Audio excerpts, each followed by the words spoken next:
Hello student of class 9, कैसे हैं आप लोग। चलिए आज एक नए चैप्टर की शुरुआत कर लेते हैं। इस चैप्टर का नाम है फॉरेन रिलेशंस। यह आपकी आरबीएससी की बुक से लिया गया है। Foreign policy in India from of the past to present. देखिए, भारत की जो विदेश नीति है वो पास्ट से प्रेजेंट की तरफ बढ़ते हैं। In India, there has been and the old glorious convention regarding to worldly relations। अगर आप भारत की बात कर लें तो इसका बहुत ही ग्लोरियस पास्ट रहा है। इसका जो पूरे विश्व के साथ एक ऐसा रिलेशन देखने को मिला है, ठीक है। वर्ल्डली इसके बहुत अच्छे रिलेशंस आप लोगों को देखने को मिलते हैं।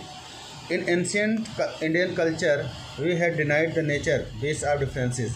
अगर आप प्राचीन समय से ही भारतीय कल्चर को देखें तो एक प्रकृति के अनुसार अलग अलग डिफरेंस आपको देखने को मिलता है इसके जो बेस में है। In human beings for the development of the entire humanity. और यहाँ पे जो ह्यूमन बीइंग्स हैं उन्होंने पूरे विश्व के अंदर मानवता को बढ़ाया है। And we accept the concept of word family in the following way. और जो उन्होंने कॉन्सेप्ट दिया है उसको एक्सेप्ट किया है कि पूरा विश्व क्या है, एक फैमिली की ही तरह है। जैसे देखिए, संस्कृत का एक श्लोक इसमें दिया हुआ है, निज प्रोवेति गणना लघु चेतसाम उदार चरित नामा तु वसुधैव कुटुंबकम। देखिए इसका मतलब क्या है। The Indian society the opinion behind that the believe the personal self interest would be left. देखिए, भारतीय समुदाय और सोसाइटी ये मानता है कि हमें अपना खुद का जो इंटरेस्ट है उसको छोड़ देना चाहिए और हमें ऐसी पॉलिसी को एडॉप्ट करना चाहिए जिससे कि पूरे विश्व का कल्याण हो व सभी का भला हो। अगला संस्कृत का श्लोक देख लेते हैं बच्चों। सर्वे भवन्तु सुखीन सर्वे सन्तु निरामया सर्वे भद्राणि पश्यन्तु माँ कश्चित् दुख भंगवावेत। ये दूसरा श्लोक है। देखिए इसको क्या है। In the afterward period of the ancient part the great saints like. देखिए, हमारे देश में प्राचीन समय से ही बहुत बड़े बड़े महान संतों का जन्म हुआ है। जैसे लॉर्ड बुद्धा को ले लीजिए, लॉर्ड महावीर को ले लीजिए, किंग अशोक को ले लीजिए और Vivekananda ji. Advertise the mission of the welfare whole humanity in the world. और इन लोगों ने क्या किया है, पूरे विश्व के अंदर भारत का एक प्रकार से गुणगान किया है कि उन्होंने पूरे विश्व को किस प्रकार से वेलफेयर से संबंधित और मानवता को बढ़ाने में अपना अहम योगदान दिया है बच्चों। India has always try to best develop the bridge with the other nations. देखिए, भारत हमेशा से ही इस बात का प्रयास करता रहा कि बाकी जो देश हैं उनके साथ बहुत अच्छे संबंध हमारे होने चाहिए, अटेनमेंट ऑफ गॉड रिलेशंस। और उन्होंने कहा कि हमारे अच्छे संबंध होने चाहिए। Right from its independence till today, the kinds of step has been supported by the whole world। आज़ादी से के बाद भी और अब तक पूरे विश्व को हम लोग सपोर्ट करते हुए आए हैं। In the course of freedom movements, even India had the separated of the priority of having better relations with the other country। देखिए, जब से भारत के अंदर फ्रीडम मूवमेंट चला है उस समय से लेकर के आज तक भारत ने इस बात की प्रायोरिटी दी है कि जो भी रिलेशंस हैं उनके बाहर के देशों के साथ वो बहुत अच्छे होने चाहिए। From the various stages in the regard. इसके बहुत सारे स्टेजेस हैं। इंटरनेशनल रिलेशंस इंडिया है the clear that there should be peace in the world. India ने अपने इंटरनेशनल रिलेशंस के साथ साथ इस बात के स्टैंड को भी क्लियर कर दिया है कि वो केवल विश्व में शांति ही चाहता है और कुछ नहीं। India has always support the concept of the freedom. India हमेशा इस कॉन्सेप्ट को भी फॉलो करता है और लागू करना चाहता है कि सभी आज़ाद होने चाहिए। And right to decide oneself. और उनके पास ऐसा अधिकार होना चाहिए जिससे कि वो अपने अधिकारों को समझ सकें। Other countries of the world India has also supported the principle of को एग्जिस्टेंस। बाकी देशों के साथ साथ ये भारत जो है वो प्रिंसिपल ऑफ को एग्जिस्ट को बहुत ज़्यादा फॉलो करता है और उनको लागू करना चाहता है। The protection of the rights of the all country. उन्होंने इस बात को बढ़ावा दिया है कि विश्व के सभी देश जो लोगों के राइट्स हैं उनको प्रोटेक्ट करें। India has always oppose the concept of employees. Bharat ने हमेशा से इम्प्लॉइज की जो भावना को उसका अपोज किया है, विरोध किया है। And in this way event before and this way the before independence India had explain the objective. Bharat आज़ादी से पहले और आज़ादी के बाद भी इन्होंने अपने जो विचार हैं, व्यूज है, ऑब्जेक्टिव से उसको एक्सप्लेन कर दिया है। And ideals nature of the foreign policy, Bharat के जो फॉरेन पॉलिसी के क्या आइडियल्स हैं उसको समझ लेते हैं। चलिए देखते हैं क्या क्या है। The aim of the India's foreign policy, Bharat की जो फॉरेन पॉलिसी उसकी क्या एम है इसको देख लेते हैं बच्चों। द प्रिंसिपल ऑफ पीस, सबसे पहली बात है शांति बनाए रखना। फ्रेंडली रिलेशंस एंड इक्वलिटी, अच्छा व्यवहार होना चाहिए, दोस्ताना व्यवहार होना चाहिए और सभी इक्वल होने चाहिए। Have been preferred in Indian foreign policy, यही सारी चीज़ें भारत की जो फॉरेन पॉलिसी है उसके अंदर देखने को मिलती है। India has always adopt the clear and cut strong stand, और भारत ने इसके ऊपर while keeping the cooperation and the good faith with the other country, Bharat ने इस प्रकार का हमेशा सहयोग किया है कि बाकी के देशों के साथ वो एक उसका कोऑपरेशन अच्छा रहेगा और अच्छा बिहेवियर करेगा। The main 3 base pillars of Indian foreign policy, अगर आप भारत के मेन पिलर को देखें जो 3 चीज़ों पर आधारित है, पीस, फ्रेंडशिप एंड इक्वलिटी, शांति, दोस्ताना व्यवहार और इक्वलिटी, समानता, इन्हीं तीनों चीज़ों पे ये हमारी जो फॉरेन पॉलिसी है वो डिपेंड करती है।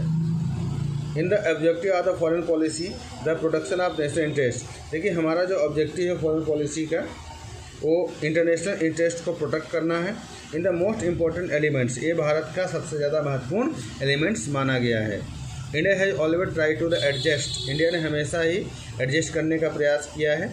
The national interest with the interest of the international world, वो इंटरनेशनल इंटरेस्ट के साथ साथ विश्व इंटरेस्ट को भी बहुत ज़्यादा ध्यान रखने की आवश्यकता पे बल दिया है।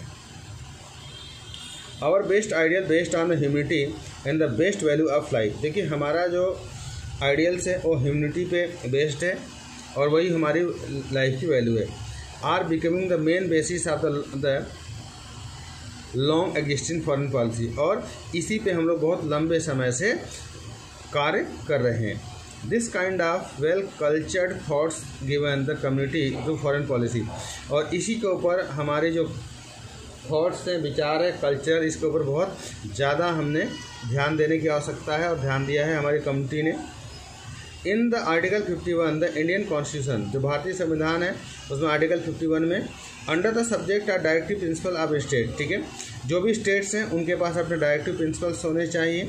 The basic element of Indian foreign policy has been incorporated, और जो बेसिक एलिमेंट्स हैं इंडियन फॉरेन पॉलिसी के वो इस प्रकार से हैं। देखिए क्या क्या मेन ऑब्जेक्टिव, पहला है effort for the international peace and security, सबसे पहली बात है हमें इस बात का प्रयास करना चाहिए कि विश्व के अंदर शांति बनी रहनी चाहिए और सभी सुरक्षित होने चाहिए। नेक्स्ट पॉइंट है to solve the international disputes through the mediators, मध्यस्थता कर करके जो अंतर्राष्ट्रीय प्रॉब्लम्स है उसको दूर करना चाहिए।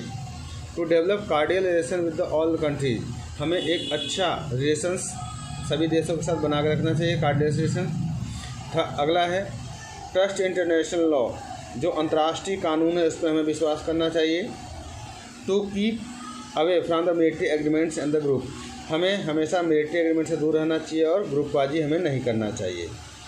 टू अपोज द एम्प्लेज एंड कॉलोनिज्म, हमें हमेशा विरोध करना चाहिए विस्तारवाद की नीति का और कॉलोनिज्म का।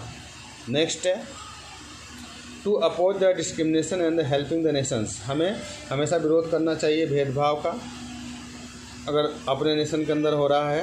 Who are struggling for their freedom, और हमें सभी लोगों का सम्मान करना चाहिए जिन लोगों ने हमें आज़ादी दिलाई है।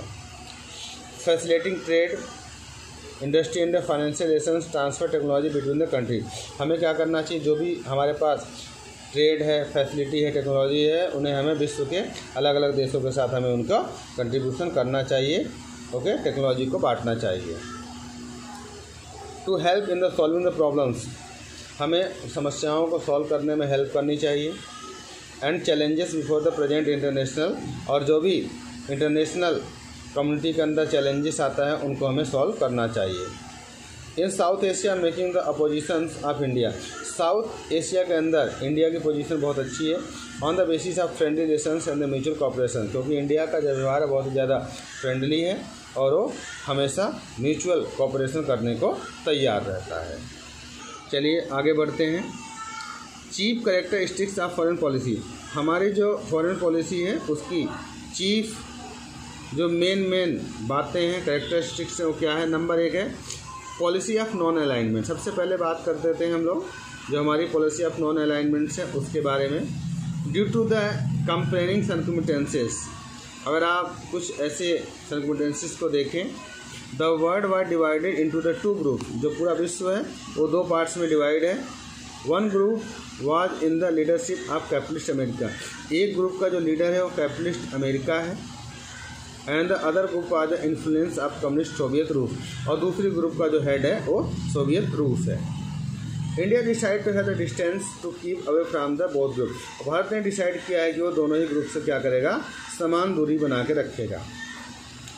Being affected ideology international interest both are followed, और वो क्या करता है, अपनी जो आइडियोलॉजी है इंटरनेशनल इंटरेस्ट है वो दोनों ही देशों के साथ क्या करेगा, उस रास्ते को फॉलो करेगा और उसको सेंट्रलाइज करेगा और अपने डेवलपमेंट्स में हेल्प लेगा।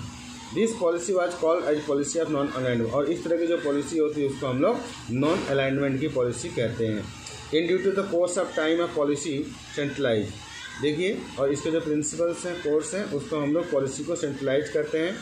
The principle of judicious and the independent approach, इसका अर्थ होता है कि इसके जो प्रिंसिपल्स हैं, जुडिशियस है वो इंडिपेंडेंट अप्रोच है toward the problem of the world from the point of view the policy is constructive positive nature, और इसका मतलब ये है कि जो पॉलिसी हमारा कंस्ट्रक्टिव है और पॉजिटिव नेचर से संबंधित है।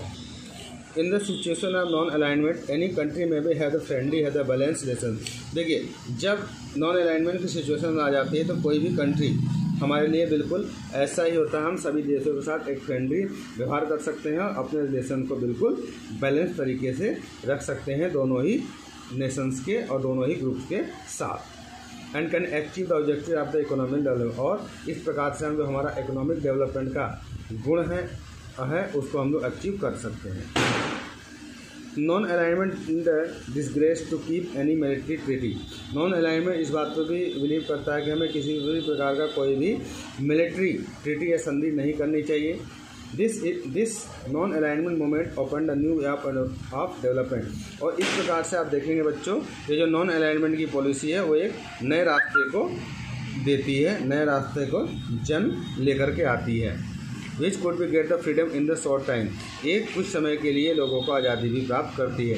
Belong with India who has also liberate, क्योंकि आप सभी जानते हैं भारत क्या है, बहुत लंबे समय से एक लिबरल देश रहा है और है।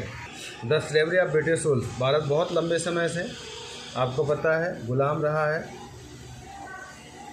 A new third stage got the open talking on the correct and incorrect reason, एक नया ही स्टेज भारत लेके आया है जिसके अंदर आप डिस्कशन कर सकते हैं करेक्ट और incorrect in the regard to the international disputes, चाहे कोई भी नेशनल या इंटरनेशनल डिस्प्यूट क्यों ना हो। In the field of making moment on the policy of non alignment, यह एक ऐसा मोमेंट है जब आप नॉन अलाइनमेंट पॉलिसी की बात करते हैं। The prime minister of India, Bharat के जो प्राइम मिनिस्टर हैं mister Pandit Jawaharlal Nehru, the president of Yugoslavia Marshal Tito, the president of Egypt Nasser and the president of Indonesia Sukarno, इन लोगों ने बहुत ही ज़्यादा अहम रोल अदा किया है इस नॉन अलाइनमेंट पॉलिसी को बनाने में। In the 5th decade the soon the alignment movement work proper way, और पाँचवीं डिकेड्स में आप देखें तो ये जो अलाइनमेंट है वो पूर्ण रूप से बहुत अच्छे से कार्य करना शुरू कर देता है, और पूरे विश्व को एक पॉलिटिकल एरिना में अगर देखें तो इन्होंने एक बहुत अच्छा गाइड करने का प्रयास किया है। चलिए बच्चों, आज के लिए इतना ही। इसके अलावा आपको क्वेश्चन आंसर दिए जा रहे हैं, उन सभी को भी आपको क्या करना है, सॉल्व करना है अपनी नोटबुक।